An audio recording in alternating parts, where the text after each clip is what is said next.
much. Kia ora, everyone, and welcome, or haere mai, as we say here in New Zealand. I am so excited about today's interview.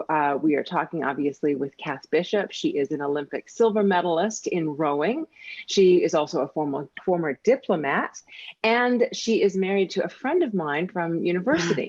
So that is how I met Cath. And I went to Oxford, your husband went to Oxford, you went to Cambridge. I'm not going to hold that against you. But isn't it interesting how baked in that is in our culture? There is that rivalry between the two schools. Oh my goodness, a very deep rivalry. And you know, I've always sort of held by that maximum of hold your friends close and your enemies closer, you know, and that's how I justify being married to somebody who went to Oxford. And we're laughing and joking, but this is precisely the point of what we're talking about today, that this competition, this rivalry, this, you know, idea of enemy or victor or whatever is so baked into our culture. And so you are talking about your experience as an Olympic medal winner, I should say, and how that experience really didn't live up to the hype.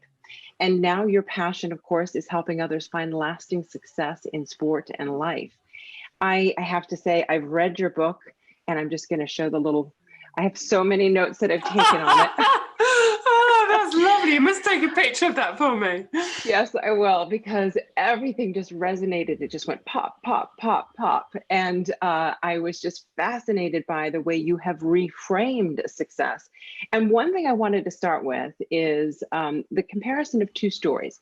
A story you told me about a gold medal winner coming into a locker room after a race, and then a story I read in your book about a medal winner who was on her way to an interview and she took out a spreadsheet. And I think those two stories really set up the difference in winning or success that you have come to believe in and now espouse. So do you mind just summarizing those stories for us?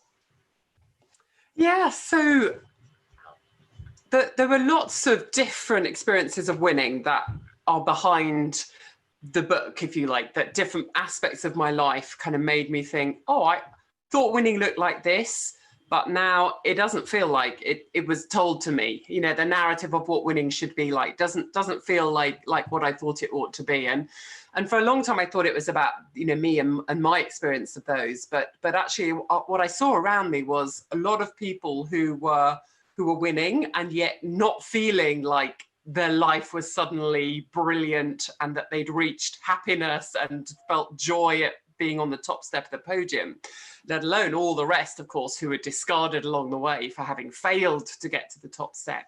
And I thought, my goodness, if this isn't even working for the winners, then what's happening? And yeah, one particular example was a gold medal winning rower at the Olympics, you know, coming out of a very intense regime, basically, you know, after the medal ceremony, walked back into the changing rooms, you know, threw the medal in the bin and said, now I want to get on with the rest of my life. You know, I don't want to be reminded of the awful experience I've had that's got me here. And that is, for me, just the ultimate reminder that actually what happens after the podium is perhaps the most important aspect. What's the story you live with? What do you take from that moment onto the rest of your life? Because your life continues on beyond that moment on the podium, beyond that second crossing the line.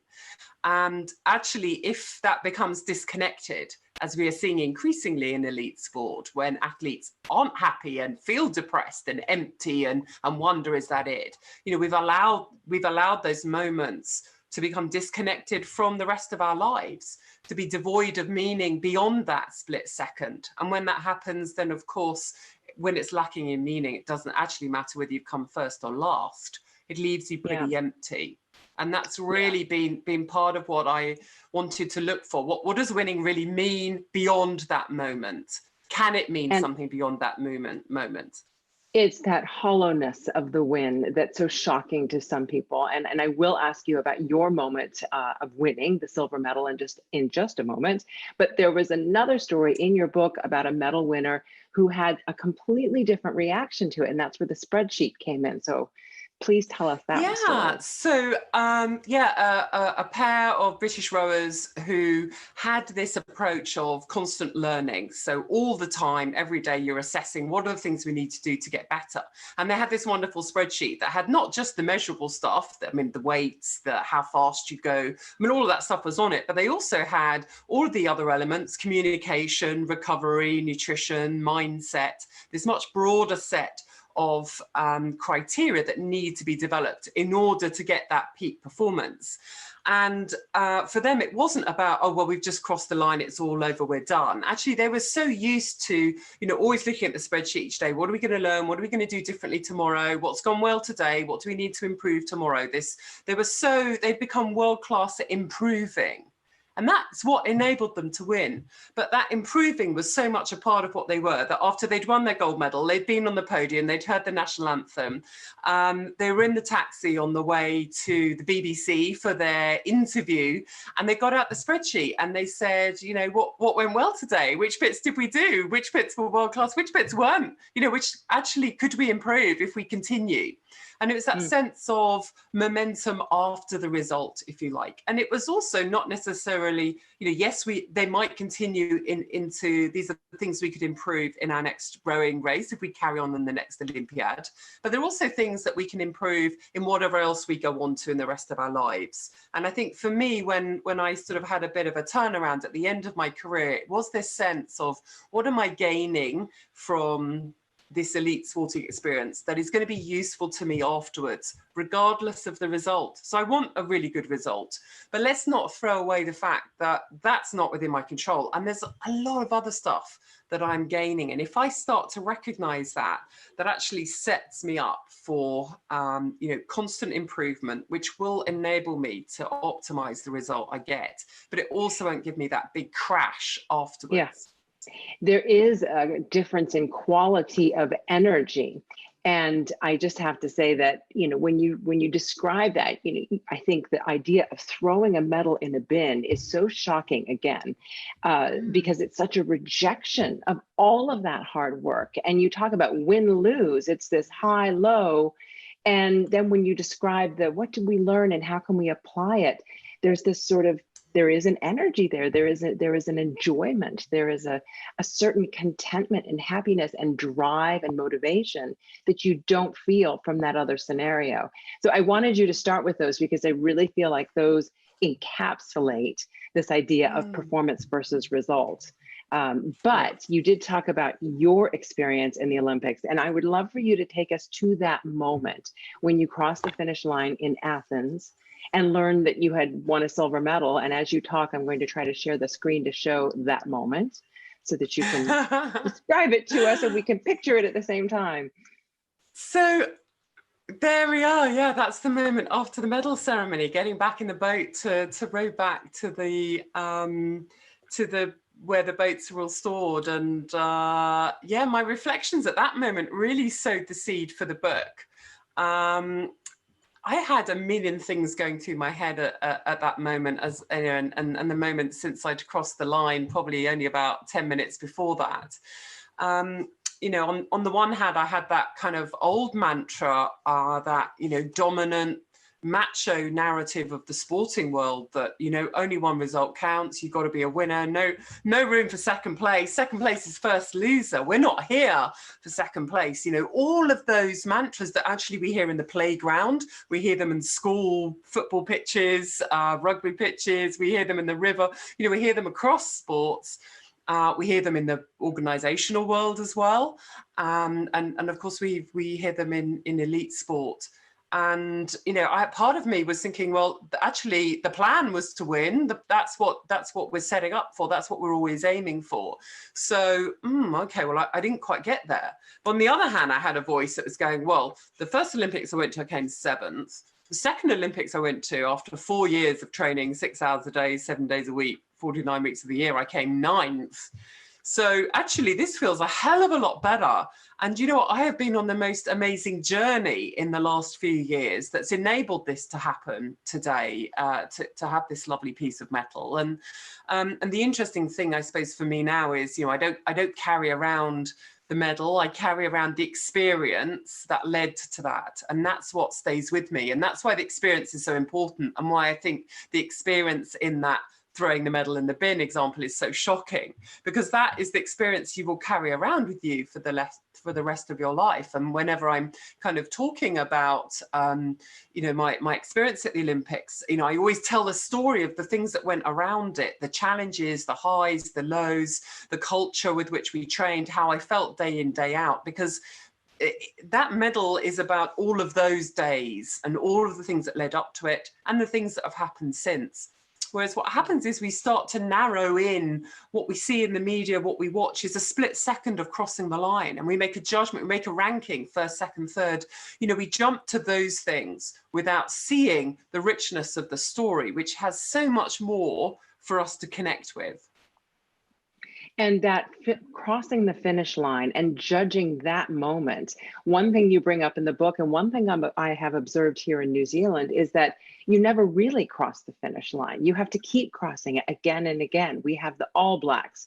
You know, they won 2 world championships. Now they were trying for their 3rd. I kept wondering, why is that not enough? And the America's Cup, for heaven's sakes, an entirely different conversation. But you have a wonderful quote in your book. It says, sporting heroes are crowned with godlike status and superhuman powers, and then unceremoniously deposed as soon as their form slumps and they lose. So there's an expectation to keep on winning. And if they dare lose, you know, heaven forbid. And then, of course, we've got Valerie Adams, who was the shot put champion. She won a silver medal. And I remember the questions were, how does it feel not to have won the gold? Why did you fail? Yeah, exactly. So, you know, that snapshot puts us into a binary win-lose world. But I don't think we really live in a binary win-lose world, because our lives continue. So there's a danger that narrative puts us into a kind of a roller coaster. Everything's great, I'm a hero. Oh, everything's terrible, I'm a complete failure. When of course the reality is something in between. And again, that constancy that we saw in the spreadsheet story of learning is what can actually give us that constant momentum to keep moving forward when the results are poor, and actually to keep moving forward when the results are good. Because both of those scenarios, if they're not linked to that onward momentum, can feel pretty disastrous. And the post-Olympic blues is now a major phenomenon that affects both the winners and the losers. Yeah, and that is a skill, that resilience, that ability to bounce back and reframe failure as something quite different, as a learning experience, as a growth experience, is critical to our survival right now. We've you know, seen this in this past year, 2020, more than we ever have. But I also feel like there's been an increasing impact on our world because we have declining mental wellness. You know, the distress that we're feeling both from the pandemic and from political polarization, as well as this construct, this artificial construct in one way. And I'm going to talk to you about how it's not artificial in another way, according to our wiring. But we do have a choice to make our social constructs. And this one seems no longer fit for purpose because we're seeing the impacts of a decline in mental health and wellness. And so this is why I think this idea of reframing success fits not just in the sporting world, but in the political world, in the business world, and the academic world. So what's been the reaction? Do you feel people, you know, putting as many little bookmarks in their books as I have? And do you feel it resonating as much as I felt? Yeah, so I look in the book at how this applies to sport, politics, business and education, because actually to understand this phenomenon that we've almost, you know, absorbed often without questioning, that everything's about winning and we should all want to win and somehow that's what it's all about. You know, we meet it in different parts of our lives. And so I wanted to highlight almost how it's coming at us from so many different angles. It is quite deeply ingrained. And to challenge that is going to require us to really observe it, notice it, and then ask, is it actually helping me to explore my potential? Is it helping me to improve? So one of the lovely things from the book has been reaching out to lots of different people within those worlds, and actually people coming back and applying it with greater depth or giving me deeper insights. So definitely a lot of teachers have got in touch who are feeling really trapped in a world that has meaningless metrics of grades and exam marks and school league tables that are quite divorced from the well-being and education in that broader sense of learning, not passing exams, but learning, exploring, finding out things, discovering, collaborating, that's quite divorced from that, and the need to understand why and how and what's required almost to challenge that. And then I've had all sorts of people actually applying it to worlds that I hadn't sort of known so well. I mean, I look at the kind of diplomatic lens, the sport lens, some of the business organizations, which are often quite big corporate organizations, whereas I've had some small business owners sort of talking to me about how this really applies to them with the highs and the lows and the need to connect. So one of the things I talk about a lot is putting people and connections and relationships first, above the tasks and the targets and the spreadsheets, because they're what's delivering anything that turns up on those anyway.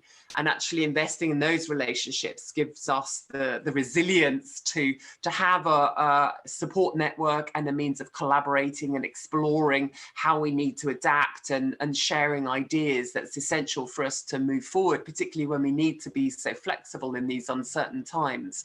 And so actually that was really interesting to hear the sort of small business owners talking about the networks, if you like, that literally keep themselves alive when they often have to almost barter at times and sort of say, look, I'll do this for you and you do this for me because I haven't got any cash flow at the moment to do X, Y, and Z, which I thought was really interesting.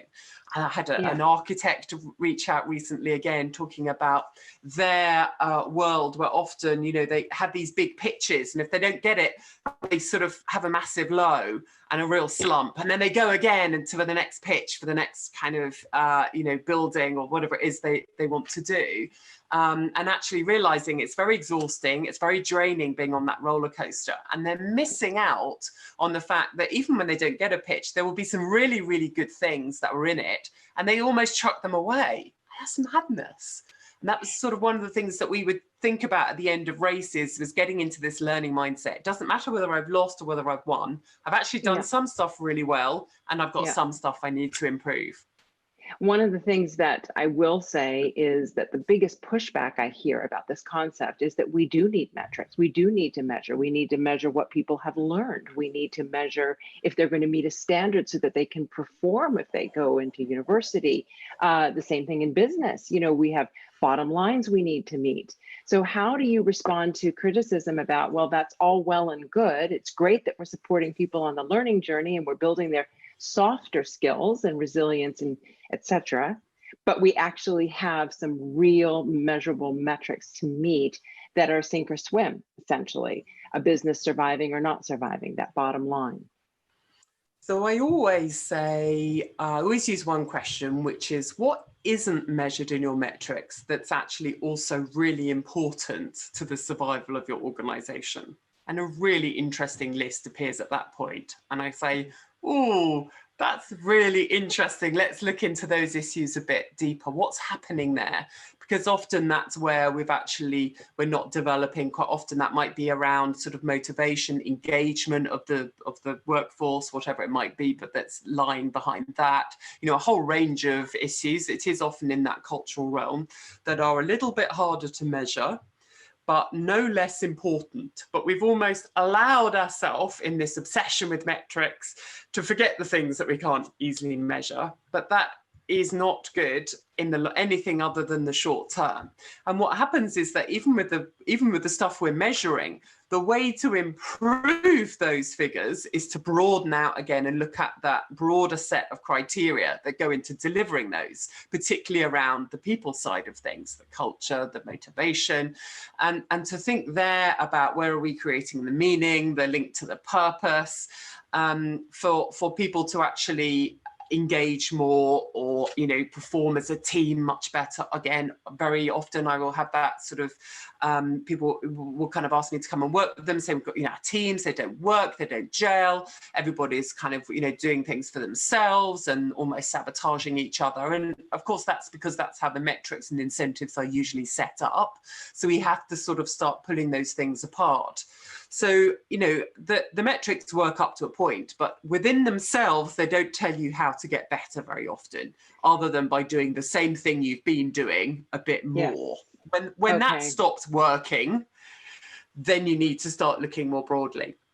So the secret's in the sauce, essentially. And when you talk about lack of engagement, when you talk about the inability to communicate and getting stuck, what that means is overall productivity is falling, overall innovation is falling.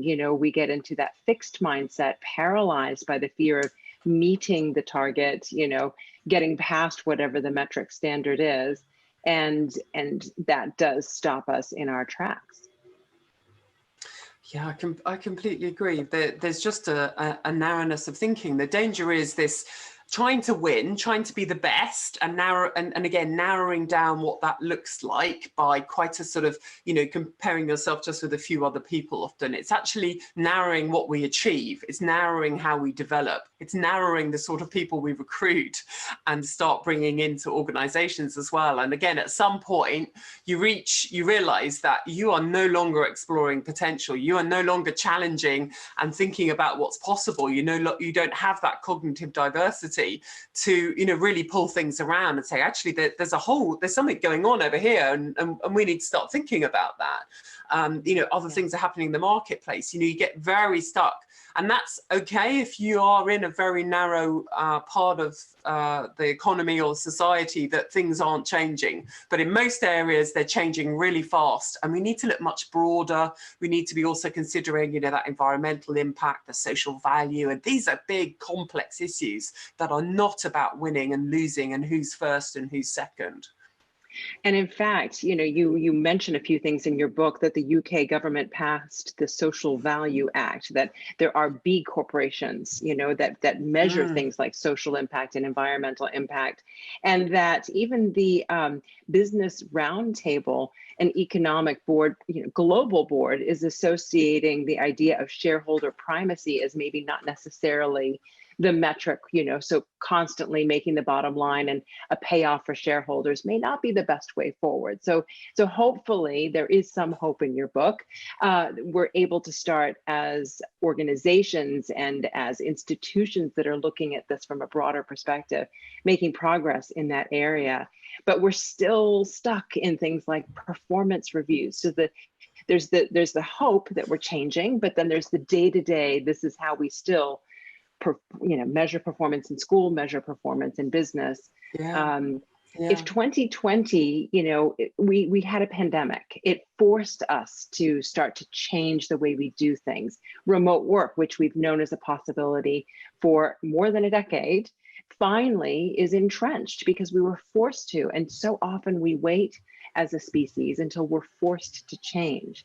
Do you think that there is going to come a moment when we have to be pushed across this, out of this win-lose construct and into something that's more about proactive collaboration?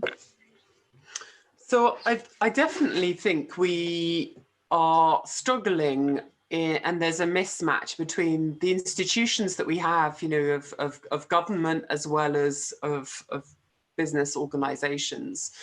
They were set up for a world of a century ago where things were simpler, where they were a little more binary, probably not quite as binary as we look back on them to be, but we got away with it, if you like, then.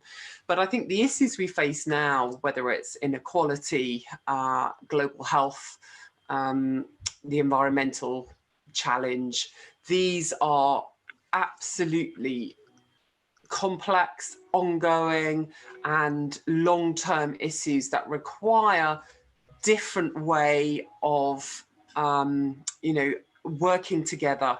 These are not issues that have a kind of right and left, view on them, and one side is right and one side is wrong. we're struggling to manage them because we're set up in this very oppositional world where we can't take all of the best ideas and move forward. And so I think we are we are seeing that manifest itself in all sorts of different ways, whether it is that kind of disengagement from politics in lots of countries, whether it is, we kind of see that playing out in all sorts of ways with different, in the UK and the US particularly, but also more broadly. So I think we are stuck in that place where we are trying to work out how the hell do we do things differently. As Vicky is saying, with the industrial era needs to dissolve. I think there are lots of people who are, looking differently, thinking differently. And the question is, I suppose, getting the power, getting to that tipping point where they have a louder voice, and also where that's perhaps, something that the next generation grow up with. I think we already see those entering the workplace are demanding much more of a sense of purpose. They really care about the environmental footprint, or the carbon footprint, the environmental impact that a company is having. These are questions that are now being asked. And demands that are being made, I think, as well. I think that there is, the people are not, you get what you allow, basically. And the young people who are coming into the workplace are saying, no, this does not align with my values, and this is not right for our community. And so they're demanding change, which is a difference as opposed to those of us who went in and just said, okay, how can I, get to the top? Because that's what we were taught to aim for. Yeah, I completely agree. And so that's creating change. That's certainly creating change. And I hope that will only increase, if you like, with the next generation. Yes, I was on a call recently with the Aspen Institute New Zealand, and we were talking about food challenges. Yeah, they have a friend of mine who's on this call, Christine Maiden-Sharp. She actually founded the Aspen Institute in New Zealand, and we're so grateful to have that think tank here. And we were on the call with people from industry who'd been in industry for decades, and with the young man who won Young Farmer of the Year. And I walked away from that thinking, I'm so inspired by the thinking, by the deep thinking, and the broad and long perspective thinking that I'm hearing coming from young people, because we just didn't think that way when I came of age in the 80s, when I was at university and entering the job market in the 90s. So, I have another quote from your book here, and this is about the Embankment Project for Inclusive Capitalism. It's called EPIC, and it was a study they did in 2017. And it said, it's noted that a majority of a typical company's real value was reflected in intangible aspects that were difficult to measure. And there's where the complexity comes in, such as innovation, culture, trust, and corporate governance. So at least there's now this recognition that, as Vicky said, the industrial era needs to dissolve, but it's like, and I have in my mind this picture of creaky, rusty, giant gears that we're having to hand crank to turn the ship around. And that's what it feels like at times, isn't it? I mean, are we turning the ship around, or do we just need a kind of completely different vessel altogether? There we go. Are we all sort of actually, and I think that's a challenge. Can we reform what we've got? And actually what we see is quite a lot of our institutions almost don't have that course correct built in. And within the sporting world, I sort of see this in particular, where at the moment there's this sense of, particularly in the UK, we've got very obsessed with winning medals at the Olympics, and we've done that very well. But what we've also achieved, along with a lovely position in the medal table and a whole load of shiny medals, is 50% of Olympic athletes with mental health issues. Massive transition problems for athletes coming out of sport, some abusive environments, and quite a lot of other things that aren't actually what we want to be creating here. And the challenge is that the system turns on, because the system does what it does, and we don't always have that kind of course correct, that we've set up from the start that enables us to review, refine, okay, well, actually we need to shift here. We need to kind of actually change our underpinning philosophy. No, we can't, because actually the next competition's coming, and right, we know what we've got to do, and the metrics are there, and the medalists are on the board, and we're counting them off, and here we go again. And so, there is that, I think 2020 has given us some breathing space to challenge some of these things more. And the greater challenge is going to be keeping that that going when the world sort of cranks on again.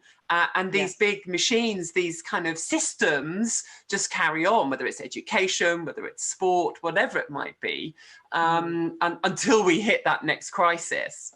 Yes, I've seen that. I've seen, you know, as I've been watching what's happening politically in New Zealand and understanding that we weren't as impacted as the rest of the world in terms of lockdown, et cetera. But we've been doing some thinking about, okay, how can we repurpose our education system to move more toward the tech side, because reliance on tourism is obviously a vulnerability. And the problem with, I mean, there are some wonderful plans to put in some tech education and put it in place right now. And the ministry just cannot adapt so quickly to it.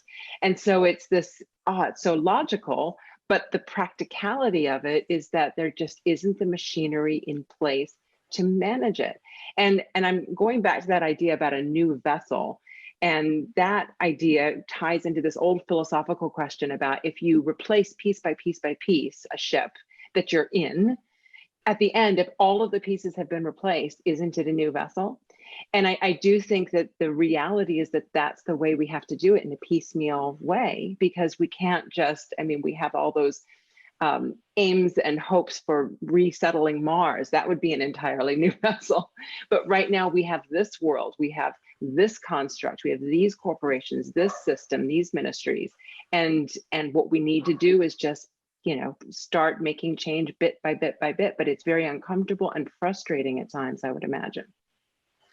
I think it needs a multi-pronged approach, doesn't it? It's got to get to that tipping point, and some of it's iterative and some of it will be kind of big change. But I do find that slightly interesting, the sort of desire to go and set up a colony on Mars when there's plenty to do to kind of improve what we're doing here. And actually also often that sense of space is more glamorous than deep sea, what's going on kind of under the surface. And yet that's part of our own planet that we need to understand much more. So I always find that slightly strange, the glamour, if you like, that goes with kind of space, and well, the lack of glamour almost with what's happening in the seas.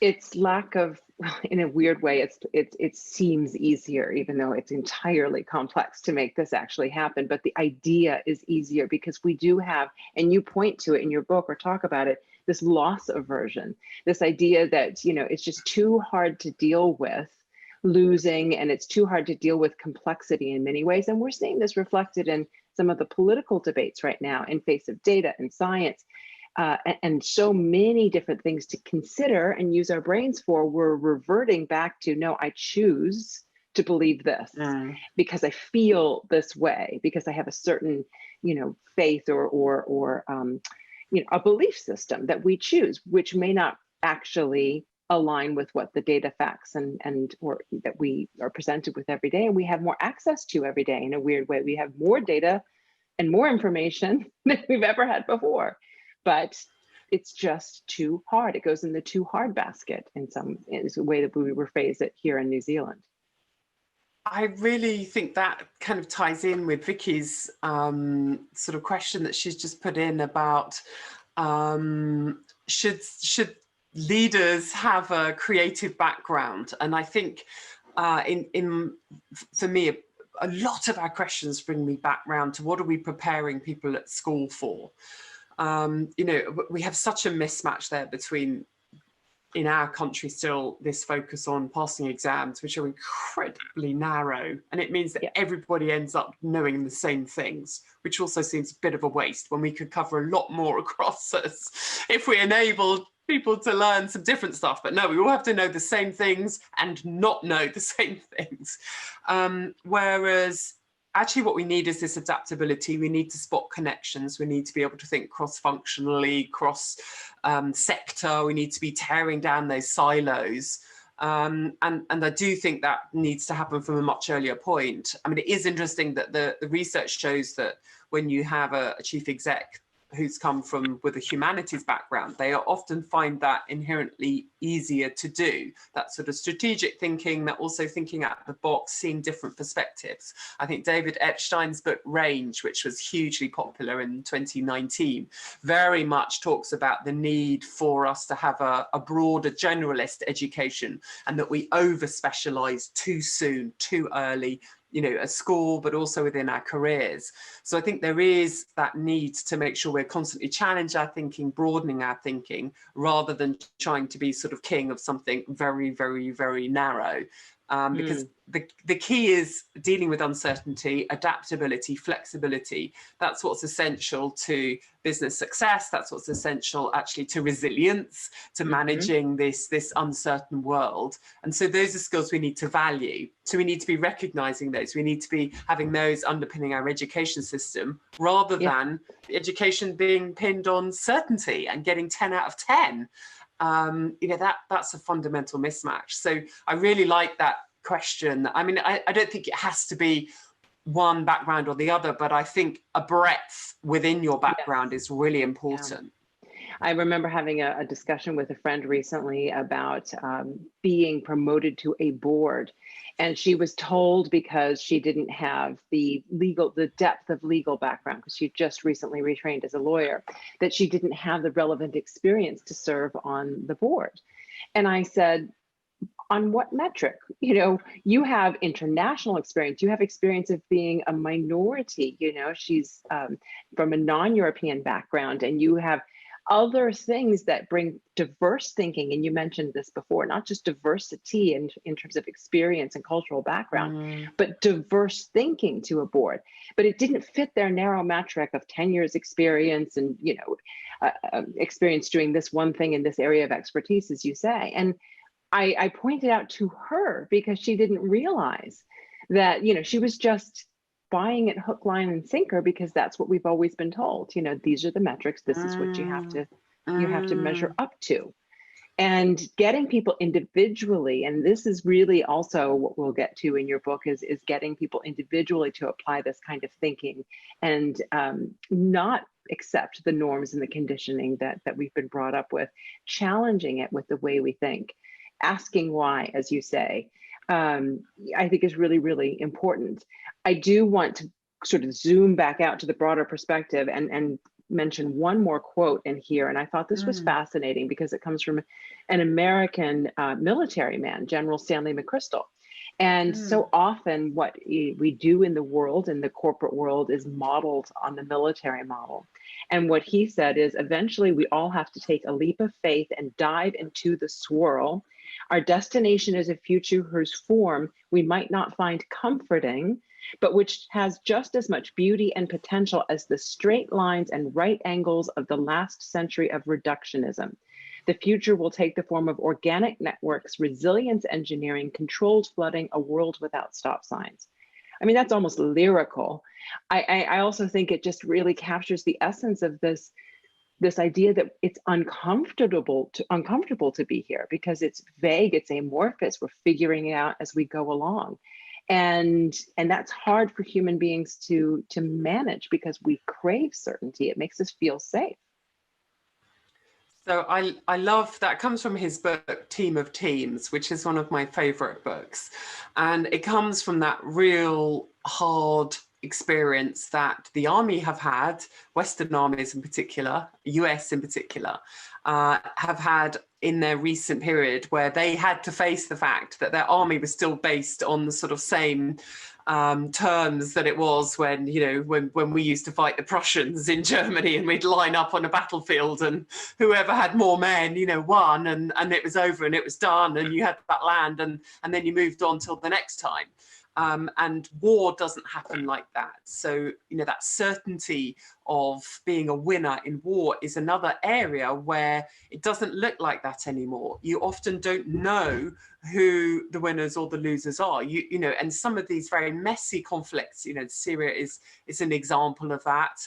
Iraq, Afghanistan, some of those big conflicts that the US has been involved in there in recent years.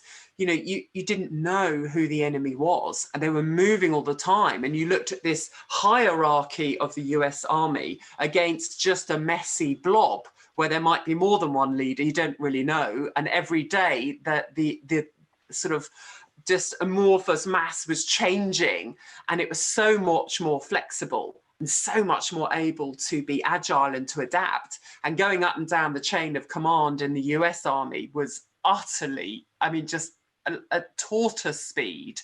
And they were so caught out. I mean, there were just hundreds and thousands of them and all this information going up and down the chain. But, you know, by the time it got to where it needed to be, everything had moved on. We were now in a different town and different things were happening. And so they really learned that, my God, we have to fundamentally change how we operate. And so actually there has been a huge shift there. You know, I mean, interestingly, they also treat resilience in a very different way and use mindfulness and, you know, approach that whole human experience in a very different way because of their learnings around post-traumatic stress disorder that has been so significant in a lot of those conflicts. So there is a huge amount of learning that I think often, you know, businesses haven't caught up with or governments haven't caught up with. And, you know, and the military is still going through that really, because their world, it's not about winning and losing anymore. These conflicts aren't over in 6 months with a clear winner. No, there's no clear front line. I remember learning that very early on. And when you don't even have a front line, what does that mean for success? But it is fascinating because you're right. They're going through a tortuous change, but they are beginning to change. You know, quotes like that show that's possible. And we need to look at all these different areas of our world in order to keep that momentum going toward change. And there's some wonderful phrases that you used, and that's, well, and their organizations as well, and movements. And I'm thinking of deep time, long now, and cathedral thinking. So you talk about the importance of this perspective, not just having different organizations, but this long-term perspective. So again, there's hope in the fact that there are organizations and there are organized ways of thinking long-term that are really beginning to pick up speed, or are they? I got really fascinated learning about this part of, you know, what's happening in lots of different areas across the world, different institutes, so some in academia, some much more sort of civil society movements. I found it absolutely fascinating and almost shocking that, you know, I hadn't really learned about this stuff before. And I found it just actually absorbing and really connected me. That I love a lot of them refer to indigenous thinking, where it's very normal to think about generations ahead of you and generations behind you, and this sense that you're only going to do something if it's good for the next 7 generations, I think is one particular sort of South Dakotan indigenous people that gets kind of quoted in some thinking in some books that I read. And of course that principle applies all over that. And you know, these are people who are very rooted, who are very connected to the natural world around them. And I just found that really fascinating and actually quite calming, quite connecting, quite, you know, I found that much easier to learn than this sort of artificial organizational world that we try and adapt ourselves for. I kind of thought it's all very logical and very natural and makes lots of sense. And of course, when we think about the environment, it's just such a big, endless, ongoing, longer term thing. Then generations is a lovely way of starting to kind of make it feel a bit more tangible, and the need to respect that. So there are some great initiatives where some countries have a futures commissioner, so you can't pass laws anymore without thinking about the impact for a future generation. So that stops you just building more roads, for example, to sort out the traffic issue, because that's going to create a problem for the next generation. So there's some really interesting things coming in there that I think, you know, I love all that stuff. And I think, again, the next generation will want to drive that even more.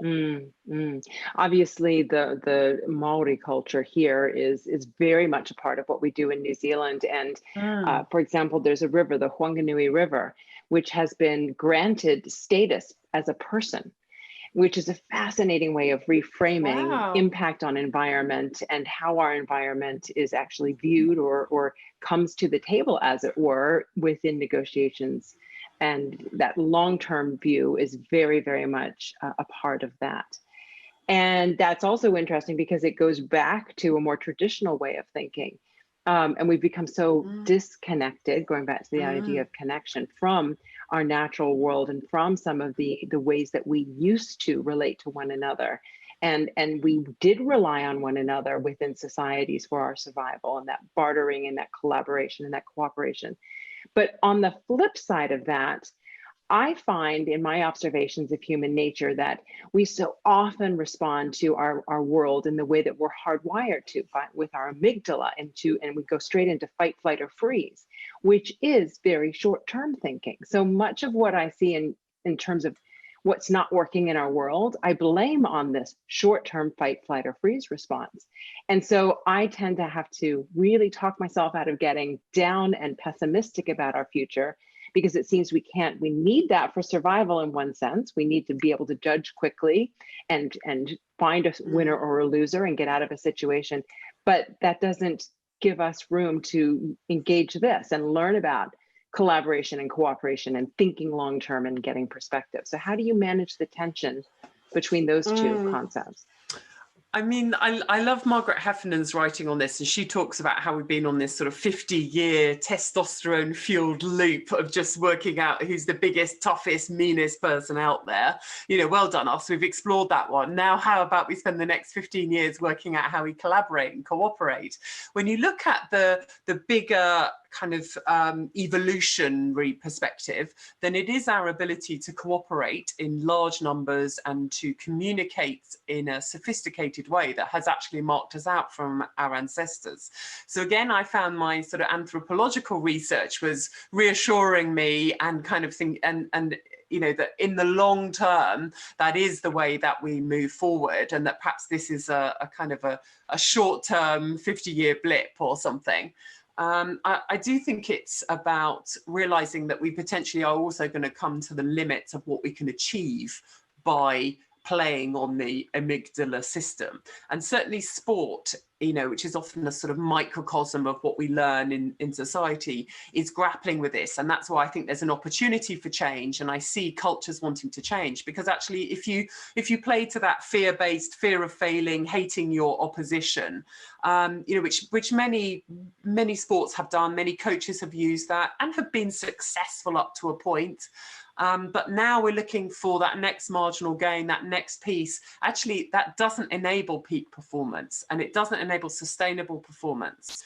And so I see kind of sport also starting to challenge this, because actually the route to sustained high performance, that longer career, the sort of Roger Federers of this world, you know, getting that kind of performance requires us to be thinking about the deeper purpose for what we're doing, you know, the why of the sporting journey, if you like, and to be actually in a place where we're in the zone, we're in, you know, peak performance comes from being absorbed in what we're doing, not obsessed by the outcome, not hating the opposition, which just brings tension. It induces a lot of things that are not helpful to performance.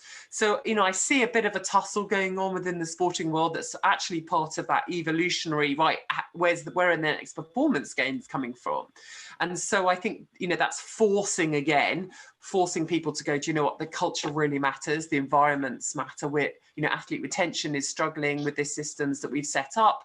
You know, the longevity of athlete careers isn't good because we're often, you know, we're not treating them well, and we're not actually kind of doing what's best for the person because we want to win the next race, but actually that shortens their career overall. And so, you know, that again makes me think there is that in order to move forward, we are going to have to play less on that short-term system. But you're right that, you know, there are a lot of leaders and people in powerful positions who cement themselves in the short term by playing to that. And I do actually, there's another point in that about human ability to collaborate, cooperate, to think tangentially, to come up with out-of-the-box ideas that ties into a question that we just got from Christine. How do you think the use of robots will impact leadership at a personal, corporate, and government level? I do think that in one sense, robots will do that sort of industrial era efficiency, productivity, metric measured way of work. And we're going to have to go back to that more creative, innovative, adaptive, agile way. That's my thought. What's yours? Yeah, very similar. It's sort of ironic, isn't it? We've spent the last few decades making ourselves more like machines, and we've dehumanized the workplace, particularly in some of these big corporations. And now that's not very helpful, because that's the stuff that the robots can do. So we need to go in the opposite direction. The stuff that marks us out from the robots is the human side. It is that innovation, cooperation, all of that. So I think you're absolutely right. We've almost held ourselves back because the robots will sort of catch us up so quickly. And again, I think that's an important aspect to feed into thinking about the future of education. What are the skills that are going to be most useful? And a lot of stuff that's still being learned, it's stuff that actually it's pointless, because the computers can do that all. So why would we try and learn things by rote and learn all these sort of old rules and laws? And quite a lot of legal work, I think, is going to be massively transformed, and yet legal education hasn't quite faced that yet. But it will, but it'll probably take a crisis point where suddenly the robots have sort of caught up, and you're going, oh my God, what can we do differently? And then we'll work it out. We could work it out sooner. I think people will.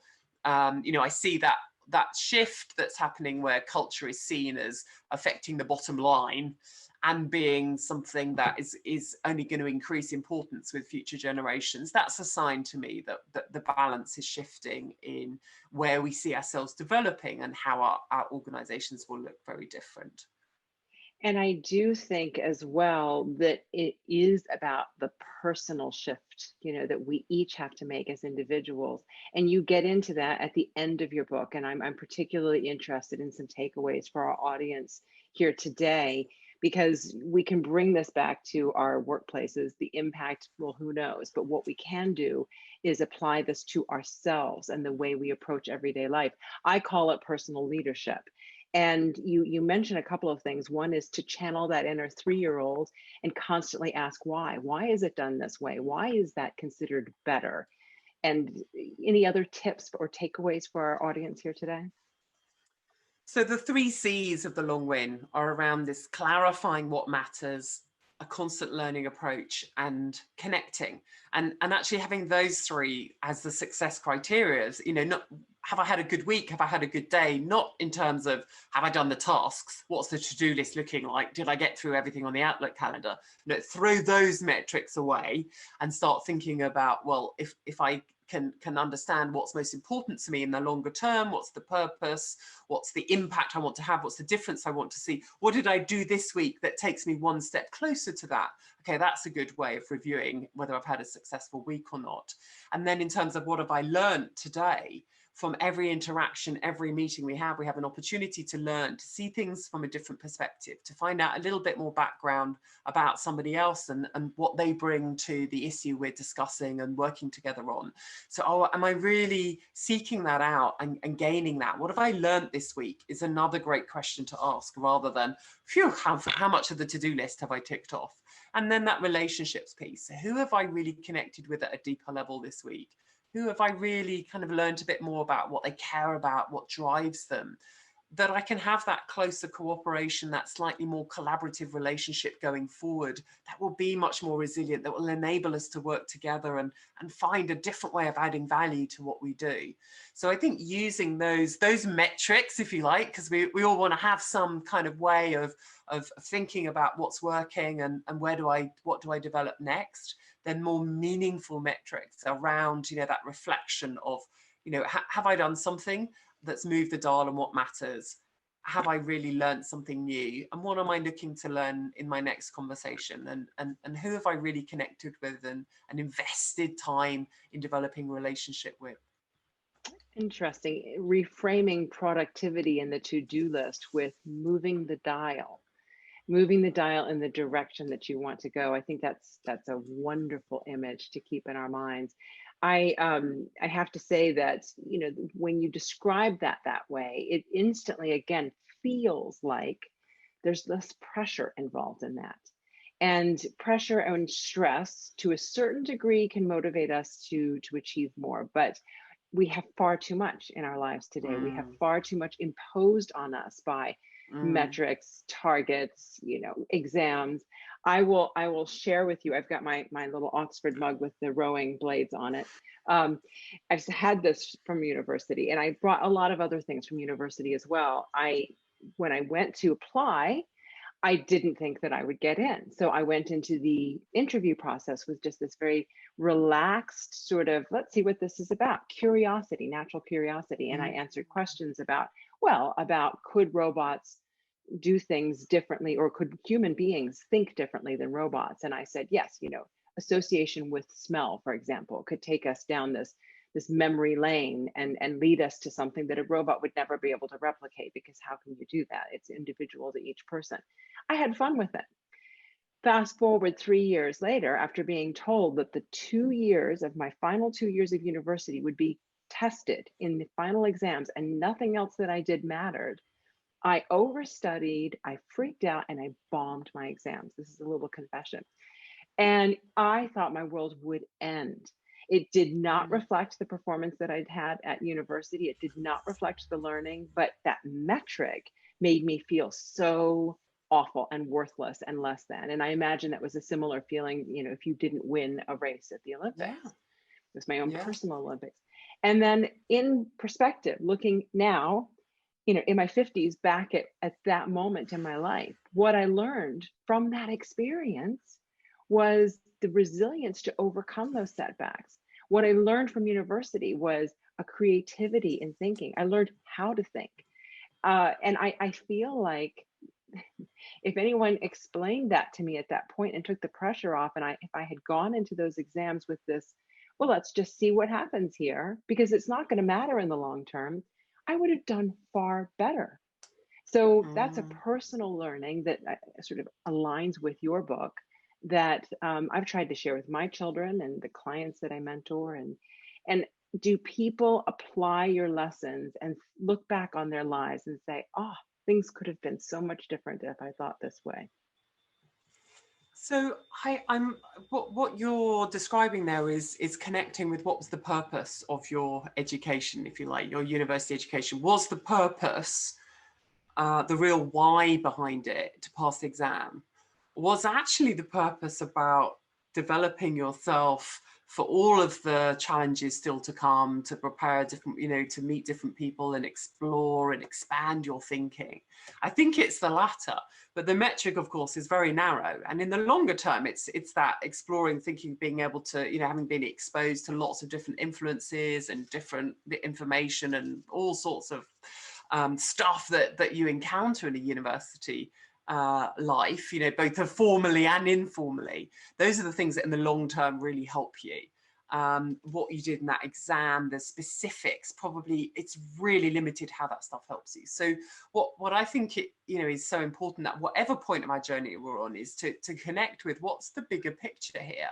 Why does this matter? And why is this metric important? Actually, what role is that going to play in the bigger picture? It's a small part. So, it has its role. It's part of the system, but it's a small part of, I need to also think, regardless of the result I get, what else am I taking from that with me? And so, again, when I'm talking to athletes and part of the True Athlete Project, which is a wonderful global non-profit organization that sets up mentoring for athletes, also working with a lot of different sports organizations and bodies, grassroots and elite, to kind of balance out these environments to enable us to bring in concepts of values, identity, compassion, mindfulness, social responsibility, to broaden the basis of what we're doing. And I find that whenever I can bring that into conversations, whether it's business executive coaching or whether it's working with athletes, then at any stage of a career, early or later on, actually it only helps us then to move forward with whatever the challenges and opportunities are before us. So I don't think it's kind of age specific. I don't think it's sector specific. Actually, it's for fundamental. Everybody wants to get meaning from what they're doing. That's a very human need. And the more we can help and just bring that up, then, you know, again, that's only helpful to people. So, you know, that's something I spend a lot of time in my work exploring and, you know, just asking questions about. Yes, I have just quickly brought up your book, The Long Win. Please tell us, because I note that we are almost finished with this wonderful webinar. I'd like to continue, but please tell us where we can get it, because we'd love to keep the learning going, and it would be a great Christmas gift as well, in case you haven't. So you've already got one. Yeah, it's available on anywhere where you would normally buy a book. It should be available. We know it's available through bookshops in Wellington.